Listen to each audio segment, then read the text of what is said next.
Hi, Dan Stein here. I was recently commissioned by Autodesk to make a series of videos on Autodesk Forma. In preparation for that, I had the opportunity to sit down with Jack Rusk from EHDD in their office in San Francisco, California, earlier this year in February 2024.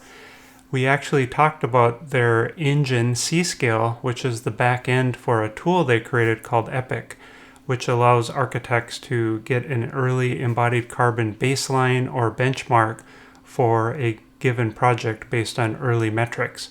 Well, that back-end engine, which uses machine learning and real-world data, has been integrated into Autodesk Forma. And I used 3 minutes of that interview in the Autodesk Forma video. But I wanted to take this opportunity to share the entire interview, so sit back and check it out. So, Jack, thanks for agreeing to meet with me and talking about embodied carbon and EHDD and hosting me in your amazing office here. Thanks for coming. Thanks. I thought before we got into the formal interview, we'd just talk a little bit about how we know each other previously. In 2022, we had a chance to present together at the AIA National Conference in Chicago. It was a great time. That week was actually really important in our work for reasons we can talk about later. And we presented at that conference with Mark Herder and Misha Simeonov from Centerbrook Architects in Connecticut. Yeah, it was a great presentation too, and design cultures for climate action. And exciting fast forward, I have an opportunity to present with some great folks from LPA and OWP, and the title of the session is Culture Eats Strategy for Breakfast. That'll be a good session. Yeah. And the other place we crossed paths later in 2022 during Greenbuild, EHDD hosted both the local and national COAT gathering. So that was a lot of fun. I even sat in your lobby here and checked people in. And notably to me, it wasn't advertised or anything, but something I'm going to share in a little while is related to firm practices and climate action and sustainability, is the event was completely plastic free. Yeah, no, that was a really fun event. I really appreciate all the work that you've done, Dan, with AIA COAT. I think this will be a theme through this discussion, but the kind of collaborative nature of the green building space, I hope came through in those talks we gave at AIA National and your next one, and through all this other work that we're doing as well. So thanks for championing that. So just to begin with, in the extended version of this video, I'm going to introduce myself, and then the main goal of our interview, though, is for me to incorporate what you're doing with Autodesk in connecting embodied carbon to their Autodesk Forma platform, which is what we'll get into more. But as far as my background goes, I'm a registered architect. I work at Lake Flato Architects in San Antonio, Texas. I'm the director of design technology there, and I also lead our research program. And then in addition to that full-time job, I teach graduate architecture students at NDSU, and I've written 19 textbooks, which are used around the country and primarily written for the academic market. That's awesome. Lots of impact across all of those activities that you're engaged in, Dan. A little bit about myself. Jack Rusk, Director of Climate Strategy at EHDD. EHDD is an architecture firm, offices here in San Francisco and another office in Seattle. EHDD's been around for a long time, since I think 77 years was the last I heard of EHDD history. We worked actually a lot on embodied carbon in the late 90s, doing high volume fly ash mixes. During that time, actually Kate Simonen, who is now the executive director of the Carbon Leadership Forum, was an EHDD employee. And then we really shifted in the 2000s to net zero projects and really committed ourselves to both that and building electrification through the early aughts into the teens. And then in probably around 2015 or 2016, the practice started to think more seriously again about embodied carbon and materials. And this was a lot of spreadsheets analysis on particular projects. And I think my role, people sometimes ask what we mean by climate strategy, that phrase in my title. Mm-hmm. The idea there is that there's so much potential on every project, and every project always has really significant constraints, whether that's schedule, budget, the willingness of a client, what's possible with a contractor, what the design team can come together to do. And the idea of approaching these questions strategically is how do we, both on a project and as an industry, make sure we're focusing our efforts on the most impactful things we can do. The role of the climate strategy team within EHDD and beyond is to help people make data-driven decisions about the climate impacts of their projects. This is the early phase modeling we do through platforms like Epic, all the way through life cycle assessment that we do to sort of document impacts at the end of a project, to help project teams have that data close at hand when they're engaged in the iterative process of figuring out the knotty problems on a real building, all the way from the big picture down to the thousands of tiny decisions necessary to carry that through. That sounds really great. And so the next question is, why embodied carbon and why now? So in EHDD's time really focusing on net zero projects was maybe indicative of a larger trend in the industry where a focus on energy efficiency, electrification, and good passive design helped to reduce the operational emissions from a building. So this is emissions from, reduction in emissions by eliminating fossil fuel use in buildings, using less electricity, and in some cases making sure that our buildings can sort of talk to the electrical grid to know when to and when not to use electricity. But as you start to address operational emissions from a building, the larger part of a pie becomes the embodied emissions, the emissions from the construction of the building, all of the material supply chains that then become, right, the materials that go into the building, the maintenance of those materials over time, and what happens to them when the building is decommissioned. This is a relatively larger part of the pie as we do more and more to reduce operational emissions. So we're not yet there as an industry to say that operational emissions is a solved problem, but we also need to walk and chew gum. And as we're continuing working on these strategies to reduce operational emissions, we also have to be dealing with the emissions, in supply chains, the building materials that end up in a building on site. That's really great. And one of the things that is really impressive about why we're here is to talk about a tool that EHDD made. And I don't know if you know this, but in a similar story of a design firm finding a need and creating a product and ultimately making it available to the world. At my previous firm, we had started using Revit MEP. It was a multidiscipline firm right when the product came out. And we created this really high quality library of content with formulas to calculate if it's single phase or three phase. And we got to this point where we're like, this is really great. We should sell this. And I kind of jokingly brought it up to my boss, the COO of the company. And he said, okay, let's do it. So we partnered with our Autodesk reseller who did all the sales and demos and handled the transactions. This was a for sale product. To basically make this available to other MEP consultants and contracting firms out there in the world. And it's done quite well, which is really exciting. It's very rewarding to see something that you saw in a firm as a design problem, got developed it to a really high level, and then found out that it could be valuable to other firms. And so fast forward to, again, why we're here, EHDD ultimately has created this embodied carbon tool. And can you tell us a little bit about that? Yeah, absolutely. It comes out of it has a couple sort of threads come together in what is now sort of out there in the wild as the early phase integrated carbon or EPIC assessment. First is I have an academic background in architecture, but also in what's the field called industrial ecology. So that includes life cycle assessment and other ways basically of quantifying environmental impacts. So I came to EHDD with some of that expertise. EHDD has a long history in trying, right, to deal with these really thorny problems on projects. It was that meeting of the minds between the design principles at EHDD and my experience as a practitioner of life cycle assessment that led us to EPIC being the tool as it exists today. It started in 2020 as a spreadsheet tool that we used internally to model, like potential effects from projects. The idea of EPIC, right, is there's already amazing tools out there for doing whole building LCA. Tools like Tally, that was developed by Kieran Timberlake. Tools like OneClick, which is really like a consultant grade LCA tool.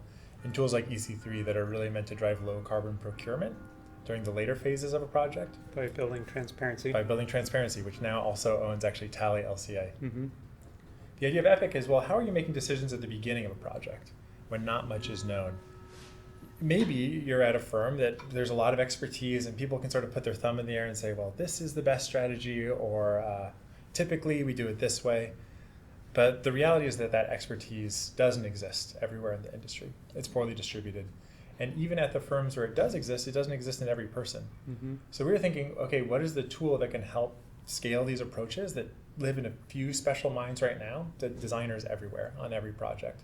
And this was really a major impetus towards the development of Epic.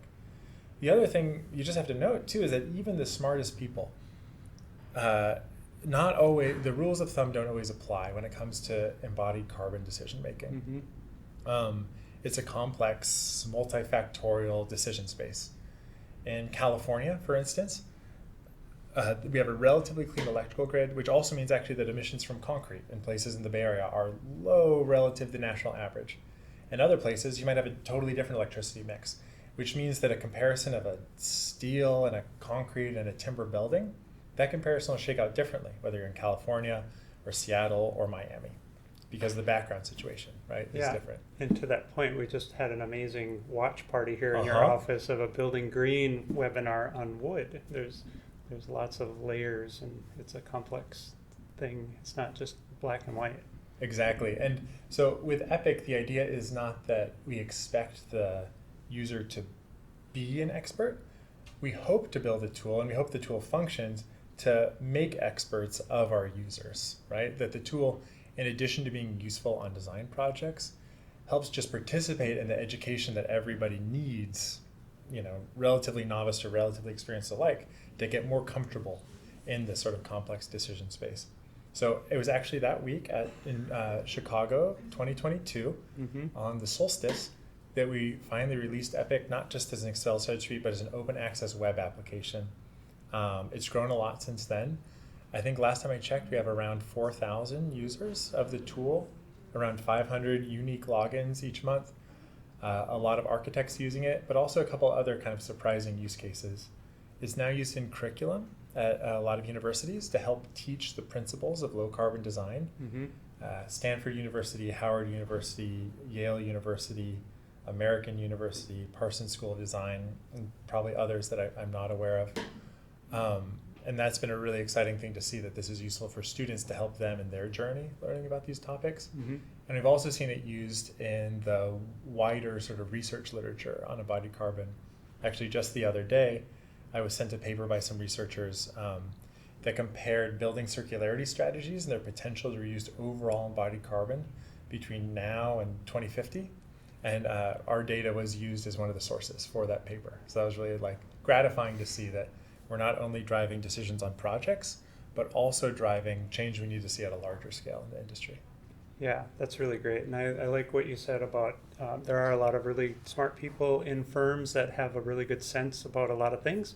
But one of the great things about the analysis tools that we're using in our profession is it's challenging some of those assumptions or predetermined ideas that we have, and validating results, which is really great. And Epic fits a really nice spot in that process of a project coming up with a carbon budget or sort of baseline or benchmark, if you will. And that's exactly the use of Epic, right? Epic is not an LCA tool. To do the LCA, you have the full bill of quantities and the material specification for each, and you can really do a better job tracing the supply chain. Epic, as an early design tool, helps you figure out what's big and what's small, what strategies are going to be the most impactful, which ones, even if they get a lot of press, don't have that big of an impact on a project overall. And it helps put all those small decisions in context to understand what a whole carbon strategy looks like. You might try really hard to reduce embodied carbon from the structure, but if you're not also dealing with operation and refrigerants and envelope and interiors, you're making a large relative reduction on one slice of the pie, right? So Epic is really an invitation to think holistically about reducing carbon from buildings. One of the really interesting things I've heard you present on this before is when EHDD was interviewing for the AI National Headquarters project, the remodel or new building, whatever it might have been in Washington, D.C., you used the Epic results in your interview, and then fast forward through the end of construction documents after a full LCA, the number was really close. Mm-hmm. And most interesting, and when I first heard you present it, you didn't really characterize it this way, but afterwards we talked about it a little bit, and my initial reaction to that was, boy, that seems like amazing. Like, how is that possible? Mm-hmm. And then you described basically that you worked hard to keep in line or match that carbon budget, Mm-hmm. right? That's It exactly wasn't just it. two separate exercises that magically came together to be within what percentage? We were within 5% of Yeah. the number, and there's also a bunch of tricky topics I'll say about how you count emissions over time and some scope. So by the most conservative estimate, with 5% over, and by other estimates a little bit under. But Mhm. again, it depends how you kind of slice all the scope questions. But that really points to the role of EPIC, right? EPIC's goal isn't to be exactly accurate, because the goal actually is that you can start a model with 6 parameters: where a building is, the year it's made, a couple parameters about describing, say it's a general geometry, Mm-hmm. and then you can get your sort of preliminary set of results. Tune that to get a little more accurate, and this will give you a pretty good idea of what the strategies are and what that carbon budget will be. You know, when we hit that goal at the AIA, this to me is not necessarily a validation that EPIC is totally accurate, but that it's just a useful design tool. Mm-hmm. Design's an incredibly nonlinear process. We all wish that you could start with, just add more resolution, but actually, like, any design of a building happens all over the place. But keeping really that embodied carbon North Star through the Mhm. project, the goal of the AIA, right, was to help the AIA connect their vision of a decarbonized built environment with their goals related to social equity in the built environment. So in the embodied carbon strategy we put forward the interview phase, we said we use EPIC to set this carbon budget overall for the project. We'll connect that carbon budget with a socially engaged offset project where we're helping purchase solar voltaic panels for Mhm. local Habitat for Humanity projects, and that reduces the energy burden of those occupants, and the carbon emissions avoided through that over time offset the embodied carbon for the AIA. This also put a financial stake in the ground Mhm. against the EPIC results. Okay, this is why we worked very hard through the project to make sure we hit that number, because everybody sort of has put some skin in the game to make sure we meet that goal. Yeah, I love that, the discussion about the accuracy of EPIC or any tool, to be honest. Mhm. Over the last year at a couple of research conferences I attended, EDRA, the Environmental Design and Research Association Conference, or the AIA ACSA Mhm. Intersections Research Conference, just having discussions with some academics about the accuracy of the databases Of and course. embodied carbon and LCAs. And my response is that sure, they're not accurate. They're continuing to improve, and science is getting better on the topic. But in the meantime, as a professional practice, we Yes. need to do what we can, and we'll evolve that process as we go. So even ASHRAE 90.1 Appendix G, which is Mhm. about early energy modeling, right at the very beginning, it says these results aren't perfect. You can't Mhm. take this to the bank, so to speak. Mhm. There's going to be occupant the way people use a building and use plug loads, that can have a huge effect. So as we continue to focus on it and research it and apply it to our practice, working with academia, by the way, Yes. which is really wonderful opportunities, we have great tools that are continually getting better. Well, we can imagine the counterfactual to doing this work now, which would be waiting until it is perfect. Yeah. There's obviously the problem of waiting, which, given the climate crisis that we're already in, isn't an option. And the fact that actually by just starting now and being willing to make mistakes and push these practices Mhm. forward, doing it humbly, recognizing when we're wrong and when we've really got it right, this is actually the thing that's going to help us over time get to a better state. It might feel non-linear. It might feel like we're all kind of stumbling through this process as an industry. But I have faith, again, in the sort of collaborative nature of the green building movement as it's instantiated in COAT, or NFI, or in all these other organizations, that we're all sort of in it together to figure this out and do it right, with the understanding that, just like the design process, right, this process of sort of transforming the building industry and the built environment isn't linear and is going to be a little messy, and we're all in it for the ride. Right. Yeah, that's really well said. And I remember talking about this beforehand with you. You kind of made the distinction. Sure, we're competing for projects like FLATO and EHDD. We've competed Mhm. for projects, but at the same time, we need to be working together to make climate action positive moves and strategies. And so that's one of the reasons I'm here talking to you. No, it's really nice. And and I think maybe this is a nice time to start to describe Epic as a web application that's used widely by designers, by students, by researchers. And behind that data model, it's really like, I think the way we're all thinking right now is, well, what's it actually going to take to decarbonize the built environment? It's not EHDD doing one project, or like Plato doing one project at a time. These tools help get these things into more hands. And the thing we've really been focusing on for the last, say, year is actually doing a better job of developing the data model that lives behind Epic and making that data model available to other products and services so that they too can use the same sort of set of insights that are behind Epic in other parts of design workflows. Epic is useful, but it doesn't have a graphic interface that lets you model a building in 3D. Because it's a standalone web application, it's sort of divorced from other design workflows, right? It lives sort of siloed in its own sort of space. The database doesn't touch other databases, mostly for privacy reasons. But with that data model, which we call C.Scale, being available generally via a kind of web connection called an API, this helps the insights that you can generate with a tool like Epic be available to other designers working in other workflows, et cetera, et cetera. And I think that is the core of our collaboration with Autodesk. So that brings us to the topic at hand, Autodesk Forma. In full disclosure, Autodesk hired me to make a series of videos, which I was pretty excited to do anyways, because at Lake Flato, we've embraced Autodesk Forma quite a bit for early analysis. Our urban environment studio uses it a lot. We used it on our own office remodel project, which is going for ILFI zero carbon and well building certification. And for the well building certification, in the report, we had some Autodesk Forma results to help prove the outdoor thermal comfort design that we created for our new courtyard that has shade structures and active cooling through fans. EHDD has also been using Forma recently and really loving it. On a recent project, a recent proposal we made, there was a comparison of schemes, our schemes, existing design schemes that have been developed by another architect at another phase of the same project for a project along the coastal bluffs of California. And we were actually able to use the CFD wind modeling in Forma to understand how the offshore wind affected each scheme and which ones turned into a wind tunnel and how a more sheltered design create a comfortable environment. Doing CFD analysis in any other software can be a confusing and time-consuming process. And we did that, I think, in just a few hours using Autodesk Forma.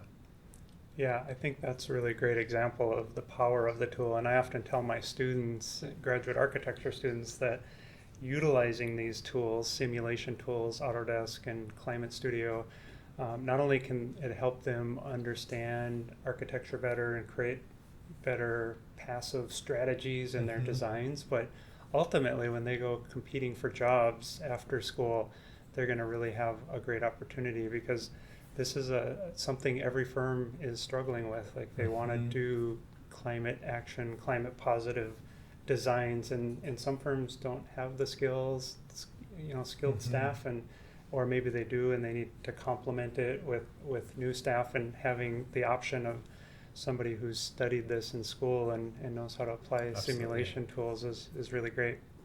So Autodesk Forma, as we've already alluded to, is a collaborative simulation platform. Autodesk is starting to frame it as a tool that is not just exclusively Autodesk simulation tools, but they're bringing in outside partners. So Epic would be one of them.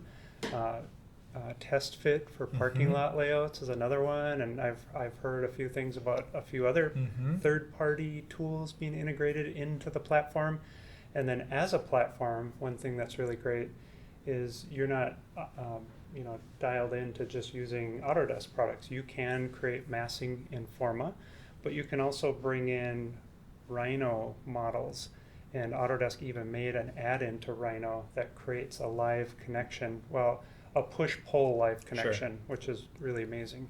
And then, of course, Revit models and other tools like EHDD 3D for Grasshopper and Rhino, or C.Scale those are really great CFD wind analysis tools, but they require super simplified models, and somehow, magically it seems, you can have these rather complicated Revit models with sunshades that I brought into Autodesk Forma and been able to do a CFD wind analysis. Amazing.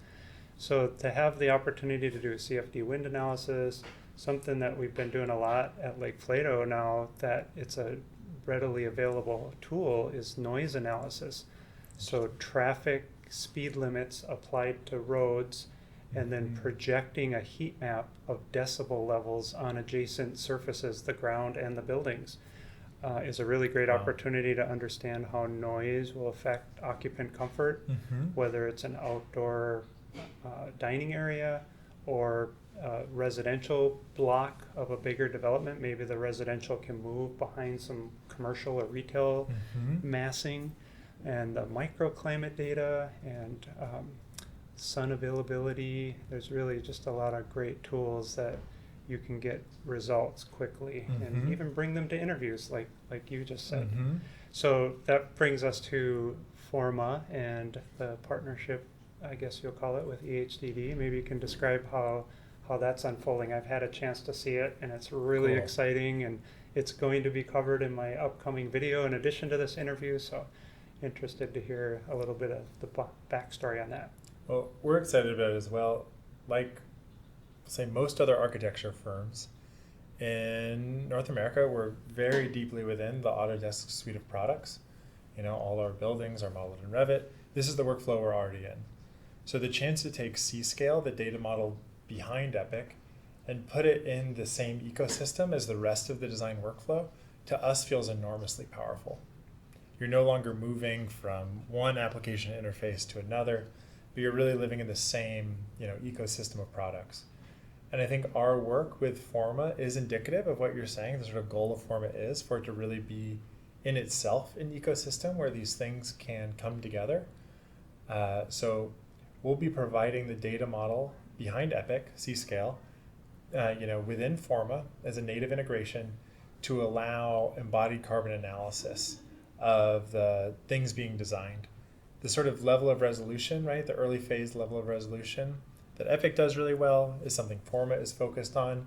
And then because Forma is able to talk to the rest of the workflow within Revit and in the rest of the Autodesk suite, there's potential to solve a lot of design workflow questions faced by design teams. How do you move from the early phase analysis into the full building LCA, into the bill of materials that then gets sent off to the contractor, and you have the product specific EPD you can peg to it at that phase. So Forma with C.Scale, our API within it, is one small part of that workflow, but it's an important part because the decisions you're making at the beginning of the design process will set the trajectory that you have to carry through the rest of the way.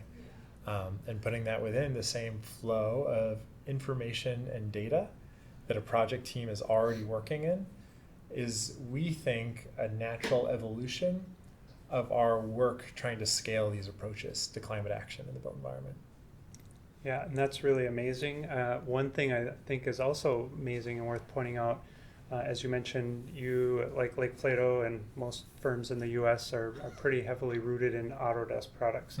And one thing that's really important to note about Autodesk Forma is if a firm has the AEC collection, they have access to Forma for free. That's right. Which is unlimited CFD wind analysis and noise analysis, and it's all done in the cloud on AWS, Amazon servers. So it's a really significant thing, and it's worth making sure that people know that the tool is available. And for many firms, it's at no cost.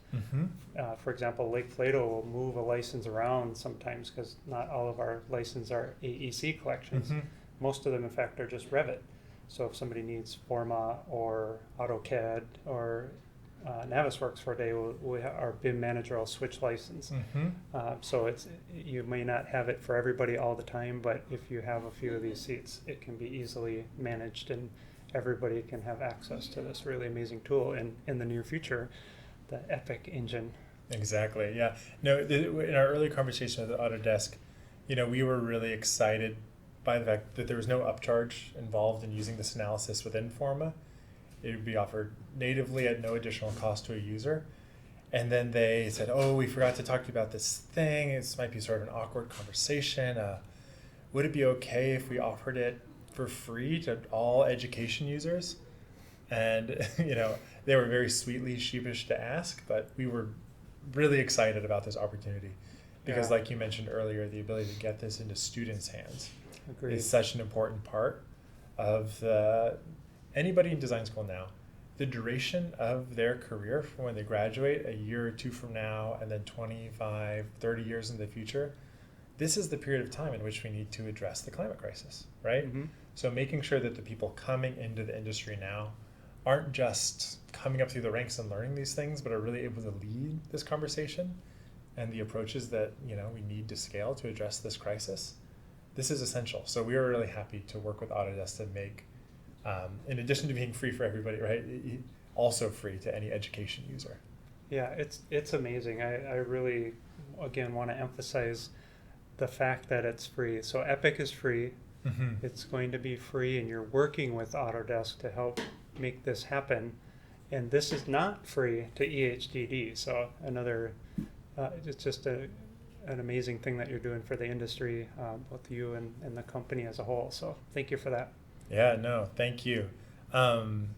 With all of these things, it's possible through collaboration.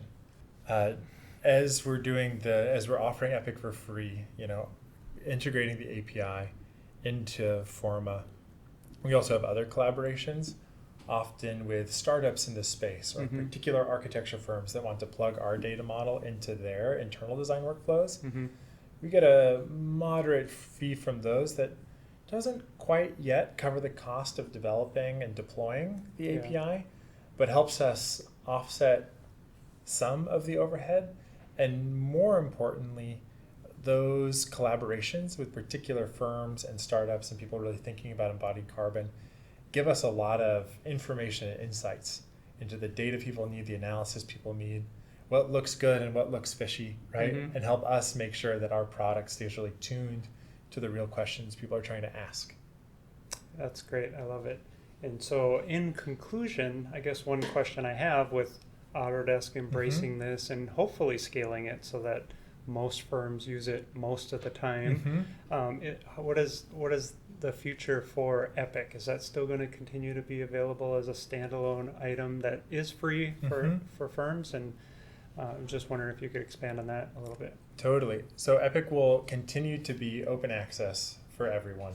Our goal is to really keep the full capabilities of that data model available as that web application, just like we want it available through Forma to everybody in the Autodesk ecosystem. Mm-hmm. We also recognize that not everybody's in that ecosystem. Great. So it's available separate on its own and will continue to be. The last major update to Epic was probably around 6 months ago. We're planning the next one. Release date, not yet certain, but sometime in 2024, we're targeting a major revision of Epic, both as a design project. There's a lot of little UI things that need to get addressed. And more importantly, to align with some standards that are coming out this year. The most kind of prominent of which is ASHRAE 240p, the ASHRAE standard on whole life carbon from buildings. Mm-hmm. As this space sort of figures itself out, we see that ASHRAE standard as a clear point of alignment for tools like ours to make sure that when people are doing this carbon emissions analysis across the design workflow, that even as the resolution of data changes and you know a little bit more about your design, the methodology stays really consistent across the whole process. That's awesome. Well, thank you so much for your time. Thank you for hosting me in your awesome office down here on Pier 1, right? Pier 1. In San Francisco. It's just the most amazing view on both sides of the building. They have views out over the bay, and it's just really looks like a beautiful place to work. And got a little sunshine in the middle of the atmospheric river washing over us this week. This is great. Thanks a lot. Thank you, Dan.